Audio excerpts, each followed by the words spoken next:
Good evening. I thought this evening I'd share something from the 7 principles of spiritualism, which I find quite interesting, and I'm hoping that you'll find it interesting too. The first principle is the fatherhood of God, and some people find this quite an emotive subject. They find it difficult to take in. What exactly is the fatherhood of God? Well, it depends on your point of view, doesn't it? Some people believe in God as sort of an old man on a cloud with a long white beard sat on a throne somewhere in the stratosphere. Others believe that there isn't a God, that there isn't anything at all, or there's a spirit. Now, because we believe as we are, we spiritualists, and probably people on the outside who look in and think that we talk to the dead, I want to bring something to your minds, and that is to do with what you conceive as your understanding of the fatherhood of God. Do you see God as I've described it, as a man with a long white beard sat on a cloud, or is it more? Is it more than that? I believe in my own way that perhaps it's a spirit. It's a spirit within us. That's where the God is. The Godhead is within us, within our spirit. And we have a strong spirit. Human beings are possessed of infinite goodness and can also have within them the capacity to love, but also the capacity to hate as too. So in some ways, perhaps the fatherhood of God is our spirit within us. And some people have said to me at times past, well, if you believe in God, obviously, you know, what exactly does it mean to you? And I said, well, it means the spirit within me. At one time, I used to believe that Jesus was the Son of God. And to some people still believe that. I became quite sceptical about this in May when I was in hospital. I began to see that perhaps, yes, Jesus came into the world. There are Roman records of there was a Jesus of Nazareth. And the ministry that he undertook at that time was recorded in Roman records and Roman archives. But yet at the moment we are faced with the dilemma of who God is. I still say it's a spirit. I still believe it's a spirit within us that causes us to react in certain ways. For some people, particularly in the fundamentalist tradition in the church, people really stick to the idea of the fatherhood of God, and they are rigid about their faith and rigid about what they believe. And it can lead to all sorts of contentions and also arguments as well. I was involved in the charismatic church and various churches for a number of years, and I got to the point where I began to doubt, quite honestly, that what they were actually preaching from the front was right.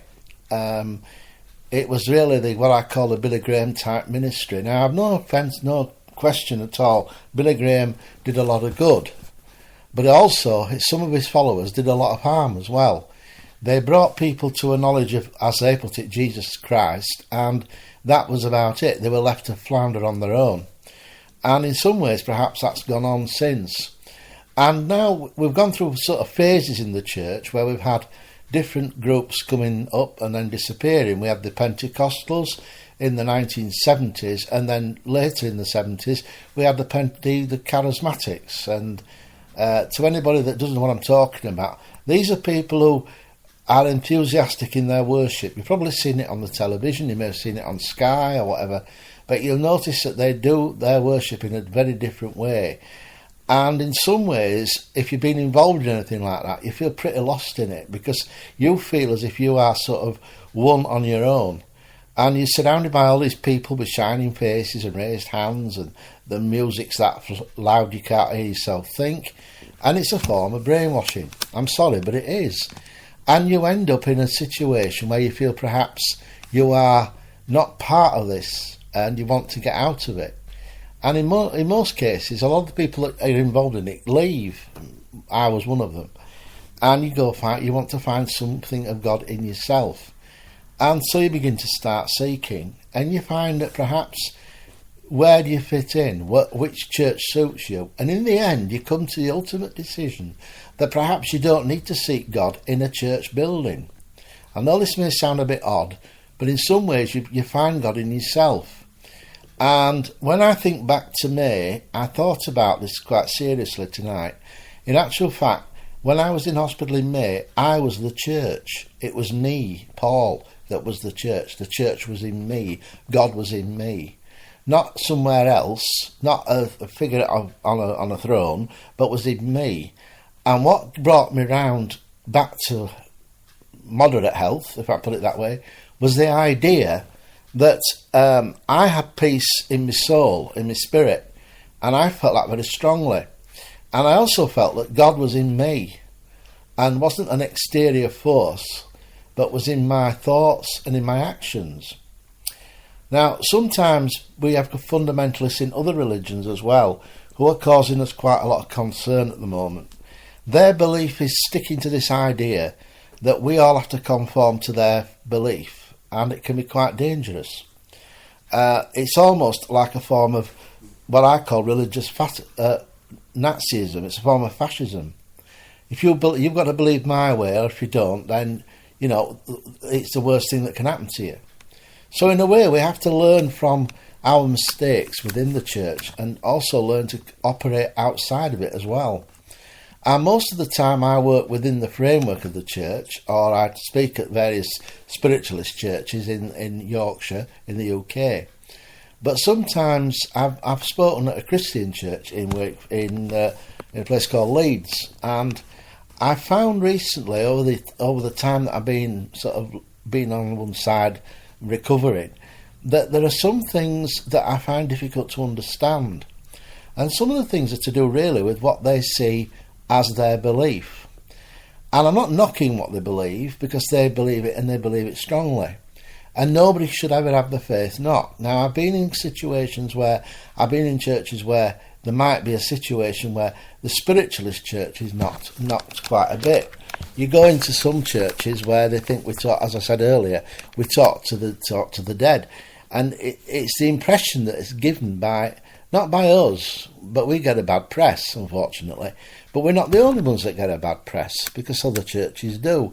And have you ever noticed that if a church person does anything wrong, how the papers grab hold of it and start to pull it apart and actually say, this person represents the church? They don't. They're individuals, they are people, and they are human beings. They make mistakes. We all make mistakes. Some of the mistakes they make, I grant you, aren't particularly nice mistakes, and they are covered. They have to be dealt with by the law of the land.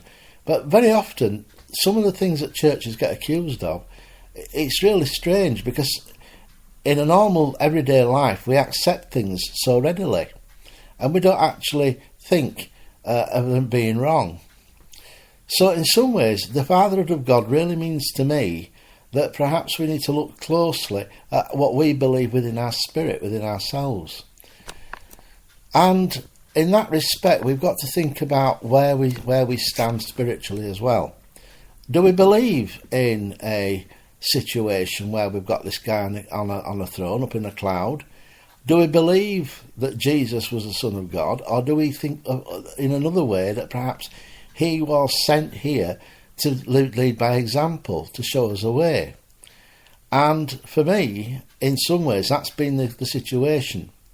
Now, I know it says that I've got Reverend Paul Barker on tonight. It's got me, my address and everything with what I'm talking about, and you may think it a bit odd that being a reverend I would say these things, but bear in mind that I'm not a minister in the churches like denominations. I'm actually a minister in a spiritualist, humanist church. So in some ways, perhaps I've got a different point of view, and a point of view really that I've developed over the years. And it's come to my conclusion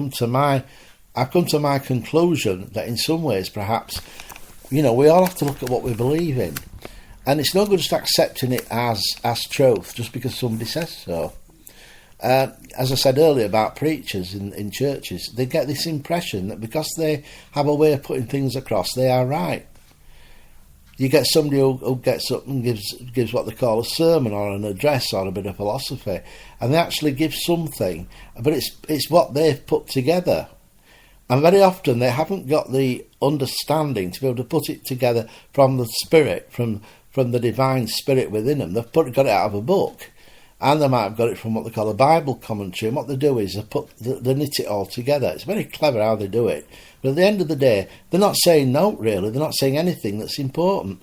They're just giving what they are basically reading out of a book. And spirituality comes from a personal experience. It doesn't come out of a book. It doesn't come from what people tell you to believe. It comes from what you feel within yourself. And it's important that we get this straight, because it's important for today, for now, for the people of today, that we get it right.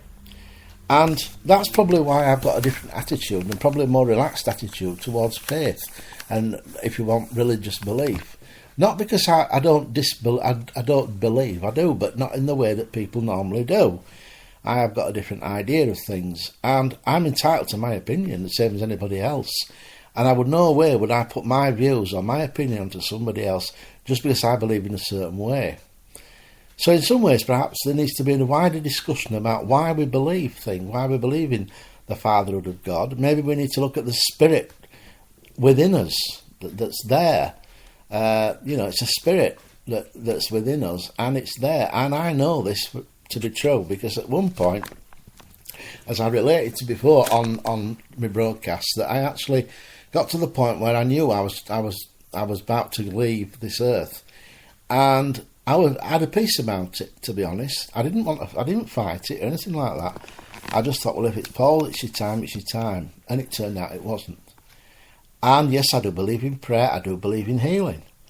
And I know what happened. There was a healing force, a presence, and that force of prayer and energy came from different directions, and therefore I was able to recover and to be speaking to you tonight.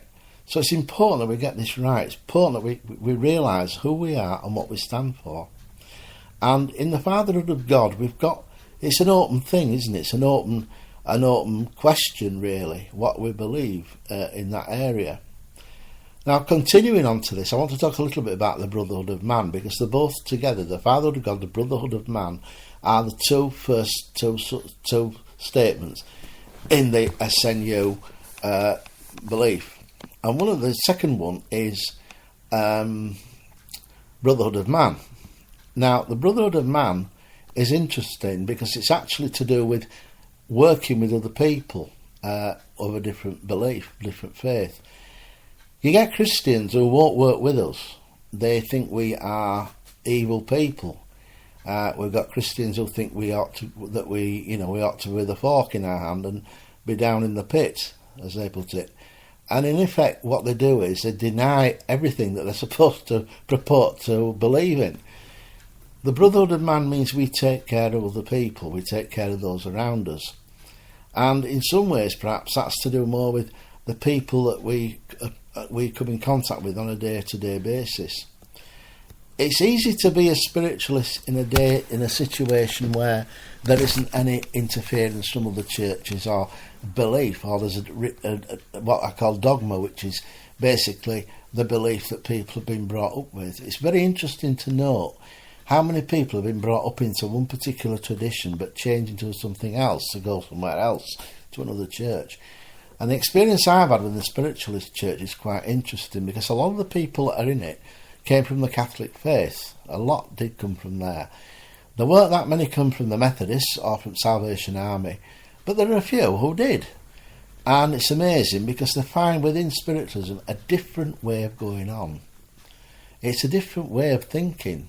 They train you to think out what you believe, if you believe anything or if you don't. There are many people who come to spiritualist churches and they're coming for what they call a message.